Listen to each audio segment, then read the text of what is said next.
It was my 6th birthday, and my party had just ended. We had cake, pizza, and played games. Typical American birthday party. I lived with my mom and her boyfriend. His name was Steve.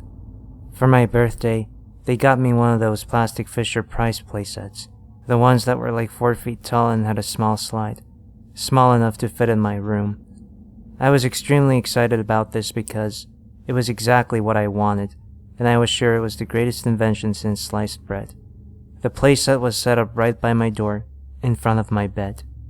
Now, before I go on to the actual part of the story, you want to read, I need to give a little background about the house I lived in, from what I know at least. To begin with, the house was an old, blue colonial house in upstate New York. The house was like every other house in the neighborhood, and since Steve had just got a promotion at work, there was constantly work being done on the house, basically a complete remodel while we lived there. The only thing I didn't like about the house was that you couldn't get into the attic, and for some reason, bats kept getting in there, and at 6 years old, you don't like bats. My mom tucked me into bed after my birthday at about 9 p.m., a little later than usual. I remember waking up a few times that night because I was really excited to use the playset in the morning. I didn't get to play with it much that day because of the assembly. One of the times I woke up, I remember looking at the playset when I saw 2 shadows, a boy and a girl, and they looked like they were talking to each other. As a child, I didn't want to be scared, so I rationalized this as the shadows of the trees playing tricks on my mind. That's what my mom would have said. I managed to go back to sleep that night and didn't really think much of it the next day. My birthday is in June, so I usually didn't have class on my birthday. This meant that I could spend the day playing with my friends. I didn't think about the shadows I saw the night before at all. I basically forgot that it happened until the next night. My usual bedtime was 8 p.m., and my mom was pretty strict on this matter, so I was showered, in my pajamas, and in bed by then. I was lying in bed when I had a strong feeling something was watching me. I looked to the wall between my door and the playset, and the shadows were there again. This time, I paid more attention to it while I was frozen in fear in my bed. The shadow children seemed to be talking, but I still couldn't hear them. It also seemed as if they were looking at each other, but it's hard to sense 3D direction from a 2D shadow.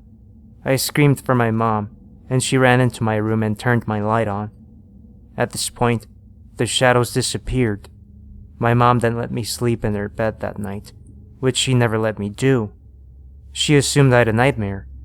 Every night from then on, when I would look at the wall at night, those shadows would be there. When this would happen, I would call for my mom and the cycle repeated. During this time, Steve and my mom would argue a lot. I wasn't sure why, but I know I didn't notice it at first. The house had also gone into a full remodeling, where almost half the house would always have something being done to it. I wished for school. This was back when school was fun and all your friends would be there. I hated spending any time in the house, and I would try to go to my grandma's whenever possible. This cycle repeated for a while, and I'm not really sure what my mom thought about me telling her that the ghost shadow people were in my room every night. I begged her to leave the hallway light on every night, hoping that the light would scare away the shadows. She obliged, but the light never did anything, and I would yell for her every night. This continued for a while, but then one night, something changed. Lying in bed, something felt different. I wasn't sure if I had built up a sort of tolerance to the shadow people that were in my room at night, in the same place, doing nothing but silently talking to each other, or if I was just dumb. That night, I decided that I didn't want to wake my mom up for some reason. I decided I would be brave enough to walk right past the shadows to my mom's room. I think it might be important to remember that whenever my mom would come by, these shadows would disappear. I still don't know why. I walked past the shadows and nothing happened.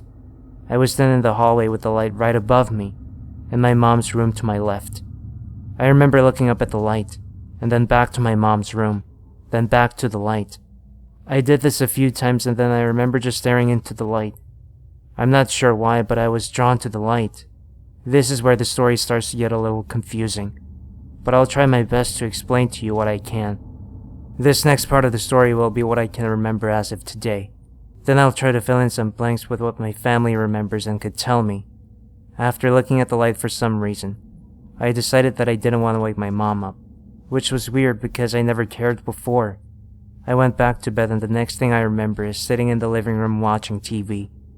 There was construction all around me, and plastic covers on the couches so that none of the drywall or new paint got on them. I remember I was sitting on the floor and I was just watching static on the TV.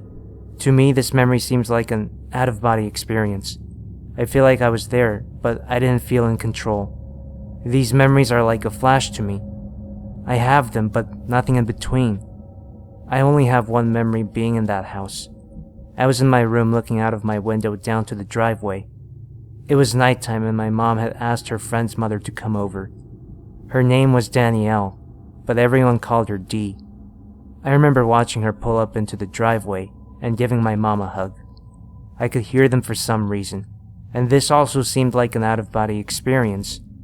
I heard Dee say that there was a boy and a girl spirit in the house, but they weren't the problem.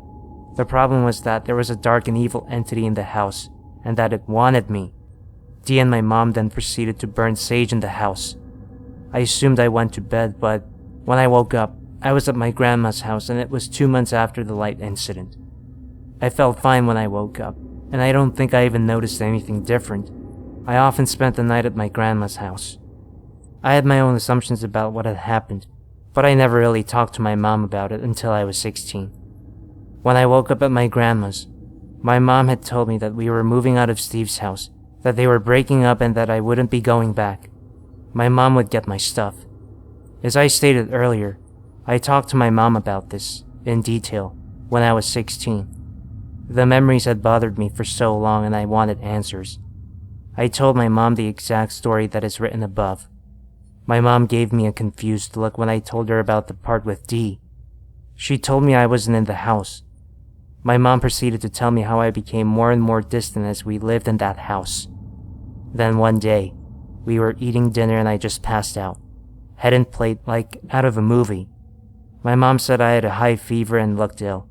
My mom is the kind of person who believes in the supernatural, and I think when I passed out, she decided to accept that the ghost stories I was telling her weren't in my head.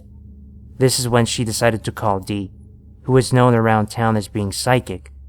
Dee told my mom to immediately get me out of the house and that she would come over.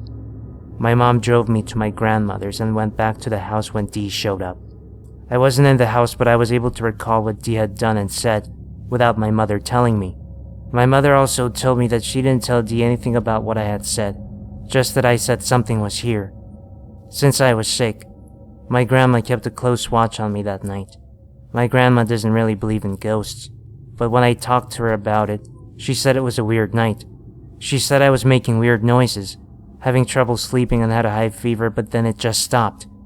Like one moment, all of my symptoms went away. I went to bed and that's when I remember waking up. As I sit here and write this story, I'm a 21-year-old senior in college. Every so often I think back to these events and I'm just so confused. I have no answers. I try to come up with my own conclusions, but I can never think of a rational one. I have a hypothesis for what happened, but I won't share that with you now. I want you to come to your own conclusion. Maybe someone else has gone through the same type of situation. That was the point of writing this story. I'm hoping that someday, someone will read this and be able to help me. It would be easy to say I was possessed or something, but that seems too unreal. If the memories I have weren't so vivid, it would be hard for me to believe this story. Hell, it's hard to believe with the memories, but I assure you that this happened.